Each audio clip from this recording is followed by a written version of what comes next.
Good morning, welcome back to Breakfast Television. Nancy Schneider joining us from the Manitoba Association of Home Economists. Always with fantastic money-saving great ideas. This time we're going to preserve a child's memory. Exactly. They've got that shirt that they wear until it's barely a shirt anymore. What do you do with it then? Yeah, or a special camp shirt. Yeah. So make it into a pillow.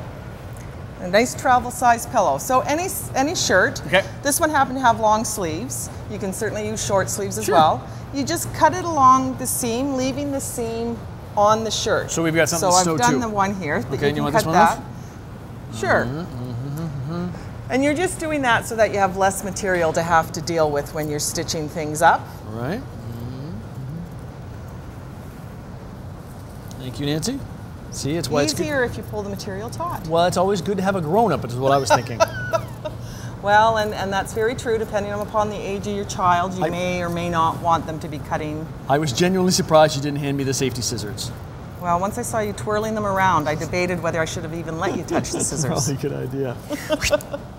All right. There. So they're cut off. Now, just because of time, I've gone ahead and I've stitched one arm closed. So you turn it inside out. So all your stitching comes on the inside? Exactly. Okay. Just like your shirt is made. And if you look here, I've just stitched it closed. Yep. And I've used contrasting thread just so you can see it here. So you can just see the green stitching around. And a dead simple stitch. Doesn't have to be complicated, anybody can do it. If you've got a sewing machine, you can pull this off really quickly. But if you want to teach your child some basic sewing skills, you can use a slip stitch, which is just in one side, out the other, around.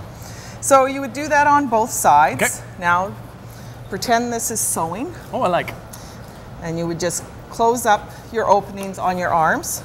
Then you would have to also stitch at the bottom, because if we're making a pillow, we're going to have to stuff it, and we don't want the stuffing to fall out. So we leave a small gap so we can stuff it. Well, you actually can sew the entire bottom. Okay. Because we have the neck hole still.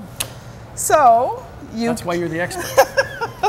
At this point, you could actually sew a little bit closed or leave it open. Depends how big your arms and hands are. And you would flip it back again, because of course we want all the stitching on the inside. Sure. Now if you want to be really perfection, you would actually iron down your seams. Oh, right. So now you've got this little shape, which is going to end up being our pillow. Very cool. And then you can stuff it with the stuff you pick up at your local fiber store. fill. Now this one I've left in a bag because it's really staticky and will go everywhere. I didn't think that you wanted that all over you, and I know you have plans for certain people. Kind of. How sticky's Courtney's But I did bring some stuffing, some stuff that we can put in just to give the idea of what the pillow will look like. You just throw it up. This is a great little project for, getting them ready for that trip at the end of the summer. Start working on it now. And we're going to be in the car for a long time. If it's a camp shirt and you're okay sending a fabric marker with, you can actually have friends sign, or like an autograph book, but on the shirt. Then you would stitch this closed. And this, of course, you're going to have to leave it this way. You can't flip it because you've got your stitching in there. And you're going to just actually stitch it all closed. And you're set. You've got a pillow. The size will depend upon the size of the t-shirt. Sure.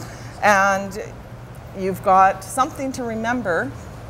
Great way to to use that keepsake, especially if they've worn off the hem or worn off a sleeve. Exactly. Trim it off, seal it inside, and you've got an excellent keepsake for that wonderful summer memory. Exactly. Awesome ideas, Nancy, as always. Going to check in on weather conditions now. Let's say good morning to Jenna Kahn.